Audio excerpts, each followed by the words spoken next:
말리포 스케이트 볼파크에서 서브스케이트보드 훈련으로 서핑의 실력을 높여가는 과정을 이야기합니다. 육지에서 만나는 끝없는 파도, 말리포 서브스케이트 트레이닝 가이드, 파도를 기다리는 시간을 라이딩 시간으로 바꾸다. 육지에서는 실내라면 비가 와도 할 수 있고 실외라면 비가 안 왔을 때 할 수 있다라는 장점이 있죠.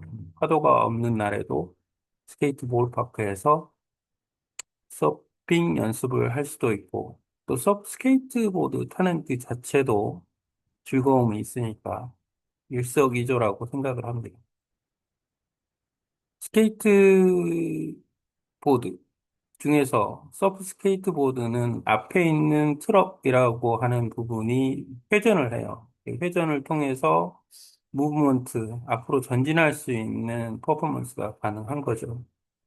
잘 타는 사람은 스케이트보드로도 전진이 가능하지만 일단은 서핑 기준으로는 서브 스케이트보드가 조금 더 높고 그다음에 유형 움직임 자체가 좀 다르기 때문에 스케이트보드와 서브 스케이트보드는 좀 다르다라고 생각을 하면 될 것 같아요. 일반 스케이트보드는 발로 땅을 차야 선진. 물론 실력 있는 사람들은 기물을 이용해서 속도를 내거나 줄이거나 할 수가 있는 거죠. 서프 스케이트보드는 서핑 무브먼트, 쉽게 말해서 좌우로 흔들어주는 펌핑만으로서 앞으로 전진할 수 있다는 장점이 있습니다. 서핑 동작, 체중 이동, 펌핑만으로 추진력을 얻는 육상 시뮬레이터가 될 수 있고, 짧은 파도의 한계를 넘을 수 있다. 보통 서핑을 하면 좋은 파도를 타도 30초 이상 타기는 어려운데, 서프 스케이트보드, 특히 보울파크에서는 자기가 그리는 어떤 자기 수준에 맞는 서핑의 무브먼트를 꾸준히 계속해서 유지할 수 있다라는 장점이 있고, 그런 장점을 통해서 자기가 체력이 되는 기준으로 아주 긴 시간 동안 길면은 10분 이상 계속해서 비슷한 자세로 연습을 할 수가 있어요. 그러니까 바다에서는 라이딩 텀이 짧고 체력 소모가 많이 들고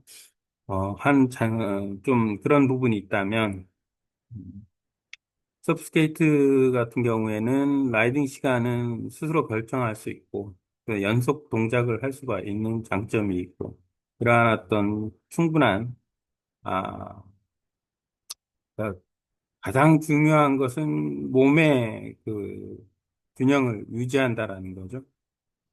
그리고 서프 스케이트보드의 장점 중에 하나는 특히 이제 다양한 서핑 스팟에서 서핑을 하려고 하는 사람들 같은 경우에는 위험도가 높은 서핑 스팟, 예를 들어서 코럴, 바위, 저지대, 물속을 모르는 상황, 이런 곳에서 서핑을 하게 될 경우가 있는 사람들 같은 경우에는 우선 가능하면 넘어지지 않고 타는 게 가장 좋죠. 그래서 안 넘어지기 위한 방법 없이도 서브 스케이트보드로 충분히 연습을 할 수 있다. 왜냐하면 꾸준히 서브 스케이트보드를 연습하다 보면 불필요한 역동작이나 이런 동작에서 넘어지지 않을 수가 있어요. 넘어지지 않으면은 훨씬 더 안전한 서핑을 할 수가 있으니까. 그리고 처음 입문하는 사람들도 좌우로 이동하는 걸 통해서 서핑하면서 보드 컨트롤이 완성을 할 수가 있다. 이거는 라인업에 가기 위한 가장 기본적인 거기 때문에 보드 컨트롤을 완성을 하면, 그 다음에 훨씬 더 서핑이 쉬워집니다. 그리고 라인업에 가서 탈 수 있는, 아, 용기도 생기고, 파도의 크기에 따라서 다르겠지만, 어쨌든 보드 컨트롤을 완성할 수 있다. 시선이 가는 곳으로 보드가 따라가는 원리를 체득할 수 있고, 레일 사용 감각, 엣지 컨트롤 반복 훈련을 하면서, 결국에는 보드 컨트롤을 하게 되고, 이걸 그대로 서핑에 이용하면 짧은 순간에도 서핑을 하면서 서핑의 무브먼트를 충분히 효율적으로 이용할 수 있다.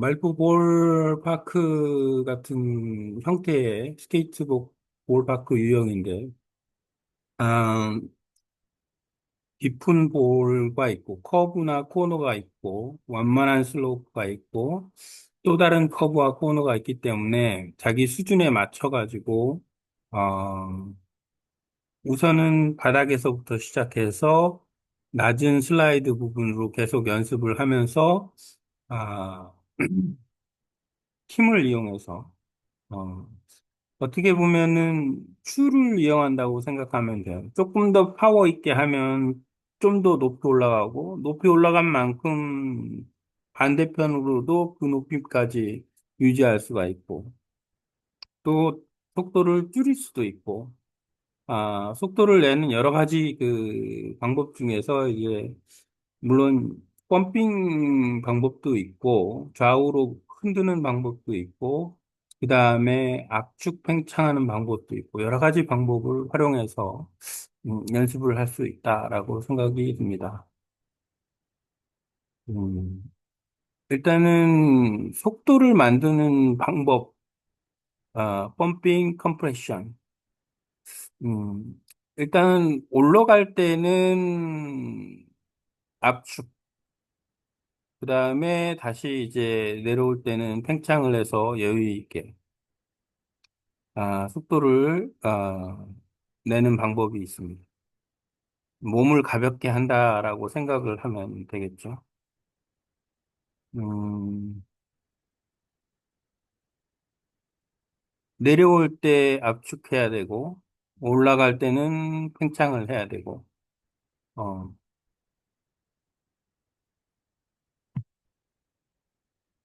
다음에 회전력.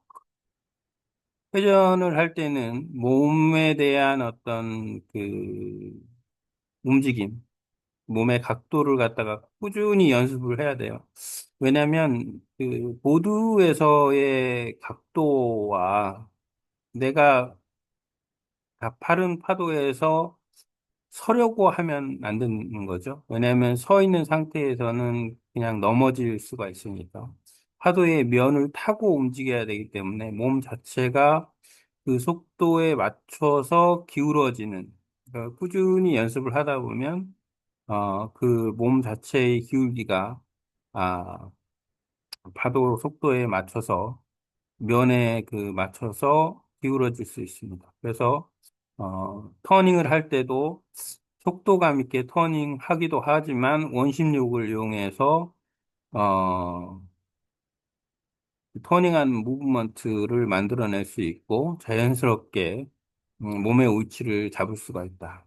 그러니까 몸의 위치가 안 잡히면 결국에는 넘어지게 돼 있어요. 근데 몸의 위치가 잡히면 넘어지지 않는다. 속도를 잃으면 또 넘어지는 거죠. 그러니까 그런 어떤 훈련을 적절하게 할 수 있는 거예요. 속도라는 것이 가장 중요하다. 왜냐하면 어차피 파도의 그 크기에 따라서 속도가 형성이 되는데 그 속도를 내가 컨트롤하지 못하면 결국에는 파도에 말리게 되는 거죠. 속도를 컨트롤할 수 있으면 파도를 이용할 수 있는 거죠. 충분히 속도를 내기도 하고 줄이기도 하고 파도 면에서의 균형을 잡을 수도 있고. 초급에서는 기초 움직임을 계속 하면 돼요. 안전하게. 밸런스, 펌핑, 그다음에 방향 전환. 중급에서는 속도 조절을 계속 이용하고, 그다음에 업앤다운 하고, 그다음에 음, 압축 팽창을 연습을 해서 올라간 만큼 다시 다음 반대 슬로프에서의 똑같은 위치로 올라갈 수 있고, 상급에서는 좀 더 과감한, 다양한 형태의, 서핑 스킬, 그 다음에 큰 파도에서의 무브먼트를 위한 동작들을 연습할 수 있죠. 안전수칙으로는 보호장비, 헬멧 보호 대책은 필수. 언제 어떻게 다칠 수 있을지 모르기 때문에. 그리고 볼파크의 상태를 확인하는 게 우선 가장 중요해요, 먼저. 자칫 잘못하다 보면 그 휠에 뭔가 이물질이 껴서 다칠 수도 있으니까. 그건 안전장비를 착용했어도 다칠 수 있는 상황이 됩니다. 그렇기 때문에 환경 확인, 그다음에 보드에 대한 관리, 그다음에 보호장비, 자신의 레벨에 맞는 난이도를 선택해서 꾸준히 연습하고 거기에 맞게 이제 단계별로 올라가는 속도 조절 훈련을 실행하고, 왜냐하면 속도를 줄일 수 있어야만 안전하게 출발도 할 수 있지만 멈출 수도 있어야 되니까 그런 훈련을 적절하게 해야 됩니다. 최고의 육상 트레이닝이 될 수 있다. 아, 어떤 위치에서 내가 진행을 할지, 그리고 그 위치에서의 어떤 각도, 그다음에 무브먼트 이런 것들을 계속 연습해 나가다 보면 어느 순간에 이제 상당히 가파른 파도를 탈 수 있는 그런 구조까지 갈 수 있다. 최고의 육상 트레이닝, 서핑 동작 그대로 연습이 가능하다. 펌핑, 턴 등 압도적인 라이딩 시간, 자기가 체력만 받쳐준다면 어느 정도 장시간 동안 탈 수가 있다. 안전한 환경에서 보드 컨트롤을 마스터한다. 다양한 파도면을 모사한 볼파크 지형에서 연습할 수 있다. 초보자부터 프로까지 적용 가능하다. 가장 빠르고 안전하게 당신의 서핑 현실을 바꾸세요. 서핑 실력을 효율적으로 키우는 방법입니다. 여기까지네.